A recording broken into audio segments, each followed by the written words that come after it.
Hey, this is Jody from FoodStorageMadeEasy.net, and today I'm going to show you how I make homemade applesauce and can it so that I can have it all year long because my kids love it. So basically I have a couple of half bushels of apples, and I'm going to peel them and slice them up with my handy little apple peeler here. And then I cook it up, add some sugar, and then we can it. So I'm just going to walk you through the whole process. Hopefully it's helpful for you. So first off, I got this little peeler forever ago for a present, and I love it. You can get them on Amazon, or they seem to have them at stores, IFA, or places like that now too. You just stick it on the end, and then it's going to peel it, core it, and slice it all at once.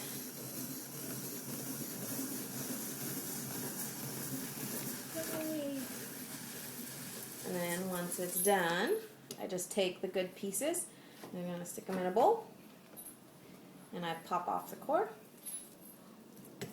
all the way through, and I leave all the junk there, and then you just pop it back and you're ready for the next apple. So if you do it that way, it goes really fast. If you have someone to help you, they can be doing that at the same time as you're throwing the apples in your pot. But so I'm going to fill up this bowl and then go dump them in my big pot to start cooking.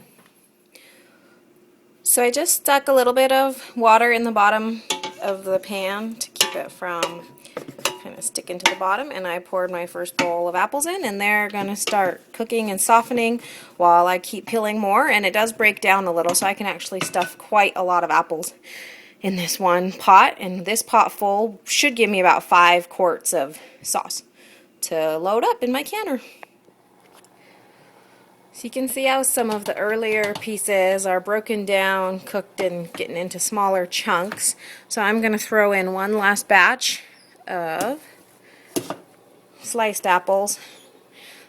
Let that cook for a bit, cook down, and then I'm going to puree it up to the consistency that we like.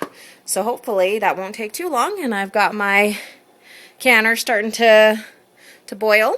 And I'm going to get my jars ready too while we finish this up. Now that the apples are all cooked and soft, I've just been mixing them, blending them with my little hand blender. This is a Bay Mix brand, old hand-me-down from my mom, and it works awesome. If you wanted to use a blender or a food processor or something and do it, that would work too. But this works easy for me. I can do it right in the pan. So we're going to get it to the right consistency and then add the sugar. Okay, I got it pureed, I added sugar, and now it's boiling, so I add the boiling applesauce to hot jars, and then I process them. Easy as that. And today I'm using those reusable canning lids that I talked about in an earlier post, and I'm super excited to try them with applesauce, but I'm sure they're going to work out awesome. So that's what we're doing. So I ladled the boiling applesauce into the hot jars. I put one of the little gaskets on, and then the lid after I wiped off the rim with paper towel. And then I stick this on, the ring on, and tighten it down. And for the reusable lids, you untighten it about 1/4 of an inch. And then over here, we've got the rest of them ready to go, and that water should be boiling in just a second. Now you can see that the water's boiling in my pot, so I can start the timer for my processing time.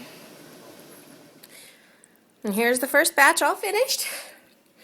I tightened the lids after they came out, because that's what you're supposed to do with these reusables. And sometimes they don't suck in all the way till the next day or till they're completely cool. So I don't take the rings off of here till after 24 hours. But that's it. So hopefully that was helpful for you to get to see live how to do applesauce. So for more canning stuff, visit FoodStorageMadeEasy.net.